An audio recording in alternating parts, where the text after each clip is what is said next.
Hi అండి, welcome to my channel రఘువీర్. అందరికీ good morning అండి. ఈరోజు అరటికాయ ఫ్రై చేద్దాము. అది కూడా మీరందరూ చేపల ఫ్రై, చేపల పులుసు అని అంటున్నారు కదా, అందుకోసమనే ఈరోజు నేను అరటికాయతో చేపల ఫ్రై చేస్తున్నాను. అది ఎట్లా తయారు చేయాలో చూసేద్దాము. ముందు కొంచెము నీళ్ళు తీసుకోవాలి. ఫస్ట్ ఒక గిన్నె తీసుకొని ఒక గిన్నెలోకి నీళ్ళు తీసుకున్నాము. నీళ్ళు తీసుకొని కొంచెం పసుపు, కొంచెం ఉప్పు వేసుకున్నాము. ఎందుకంటే అరటికాయలు బంక ఉంటాయి, అదే కాక నల్లగా అయిపోతాయి తొందరగా, అందుకోసమని కొంచెం ఉప్పు ఎక్కువ అవసరం లేదు. ఇప్పుడు అరటికాయల్ని పీల్ చేసి తీసేసి ఇంకా ముక్కలు చేద్దాము. ముందు అరటికాయని పైన కింద ఇట్లా పీల్ కట్ చేసుకోవాలా. కింద పైన కట్ చేసుకొని ఇట్లా పీల్ తీసేసుకోవాలా. అంతా ఇట్లా తీసేద్దాము. ఇట్లా ఊరికి లైట్గా అనండి, ఎక్కువ మరీ డీప్గా అనద్దండి. ఇట్లా లైట్గా అనేసేయండి. పీల్ తీసేసినంత పీల్ తీసేసుకొని ఇప్పుడు మనకు చేపలు ఫ్రై అనుకున్నాం కదా, అందుకోసమనే కొంచెం క్రాస్ కట్ చేసుకోవాలి. ఇట్లా ఇట్లా చిన్నగా క్రాస్ కట్ చేసుకోవాలా. కట్ చేసుకొని కావాలంటేనే మీరు ఇట్లా మధ్యలో ఉంటుంది కదా, చిన్నగా రంధ్రం చేసుకున్నారంటే ఇట్లా వచ్చేస్తుంది.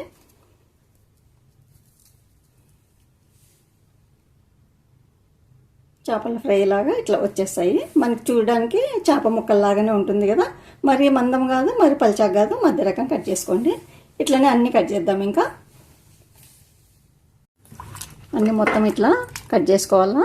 కట్ చేసుకున్న తర్వాత ఇది ఇట్లా కొద్దిసేపు నానబెడదాము నీళ్ళల్లోనే, ఉప్పు నీళ్ళల్లోనే. అంతలేక మనం మసాలా ప్రిపేర్ చేసుకున్నాము. కారము తగినంత, మీరు ఎంత వేసుకుంటానంటే అంత వేసుకోండి.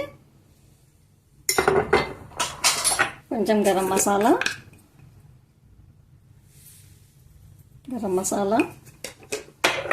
కొంచెం పసుపు,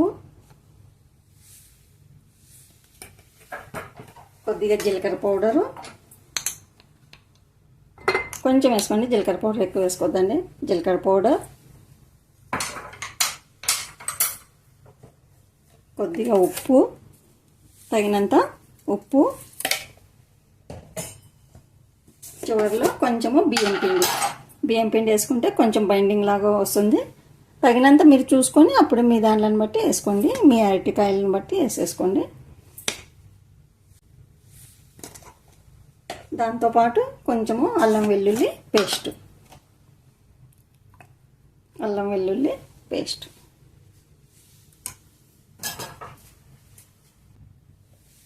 ధనియా పౌడర్ అన్నీ బాగా కలిపేసుకున్నాము.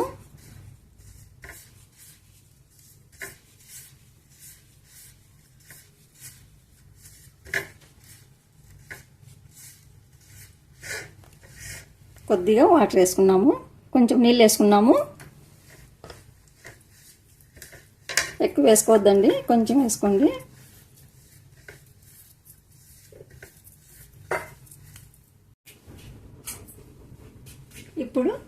ఇప్పుడు తగినంత కొంచెం శనగపిండి,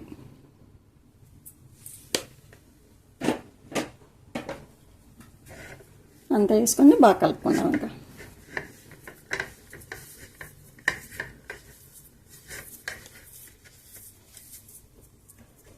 ఇప్పుడు అరటికాయ ముక్కలు కూడా వేసేద్దాము. బాగా కడుక్కొని నీళ్ళు లేనట్లుగా పిండుకొని వేసుకోండి.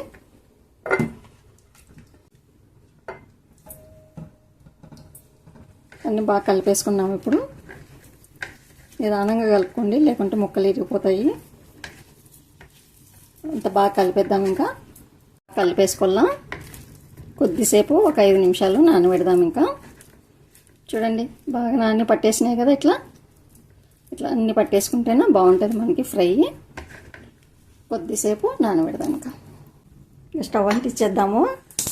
స్టవ్ అంటించుకొని పైన ఉంచుదాము. ప్యాన్ పెద్దది పెట్టుకోండి, కొంచెము వెడల్పుది.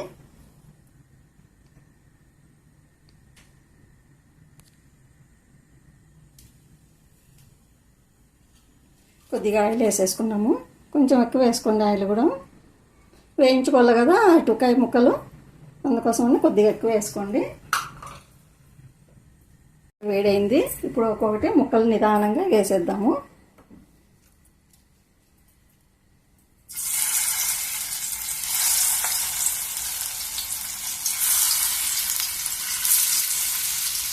ఇట్లనే వేసేసుకున్నాం. ఇంకా నిదానంగా మంటను మీడియంలో ఉంచి వేయించండి. అన్నీ వేగిపోయినాయి. ఇంకో సైడ్ కూడా తిప్పుకున్నాము. ఇప్పుడు అన్నీ నిదానంగా తిప్పేసేయండి.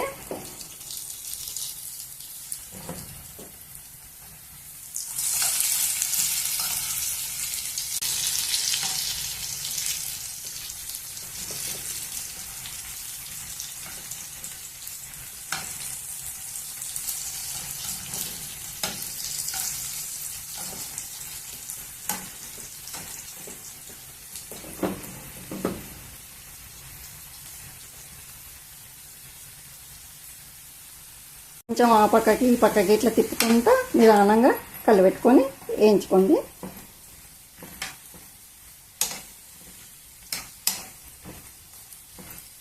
ఎగిపోయినాయి, తీసేద్దాం. ఇంకా ఒక ప్లేట్లోకి అన్నీ తీసేసుకుందాం. ఇంకా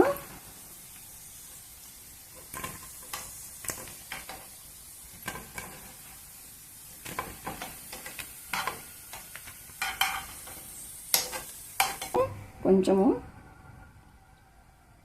చాలు. కొంచెం జీలకర్ర, ఎండుమిర్చి,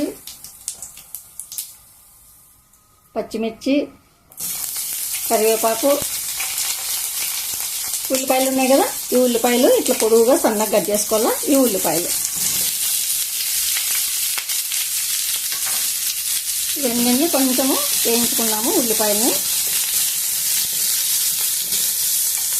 కొంచెం ఉప్పు, కొద్దిగా పసుపు,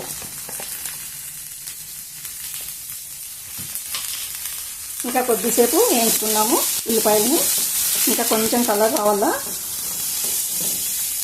మగ్గిపోయినాయి.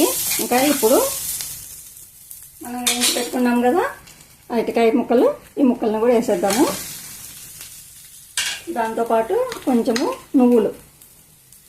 నువ్వులను కూడా వేసేసుకున్నాము.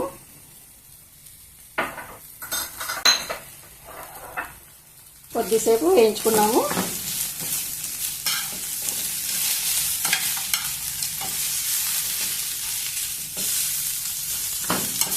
రెండు నిమిషాలు అయిపోయింది. ఇంకా ఫ్రై అయిపోయింది. ఇప్పుడు మీరు ఏమన్నా కావాలనుకుంటే కొంచెం కారము, మసాలాలు కూడా వేసుకోవచ్చు. ఇంకా కొంచెము ఈ ఉల్లిపాయలు తగినంతగా. నేను ఆల్రెడీ పచ్చిమిరపకాయలు వేసినాను కదా, అందుకోసం నేను ఎక్కువ వేయలేదు కారము. మీకు కావాలంటేనే వేసుకోండి.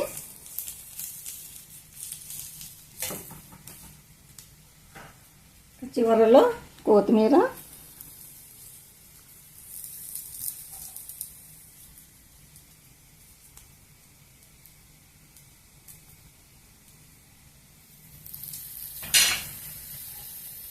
దాంతోపాటు కొంచెం నిమ్మకాయ రసం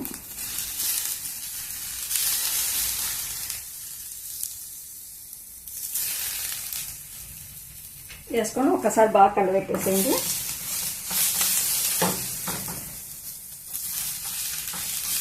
అయిపోయింది. ఇంకా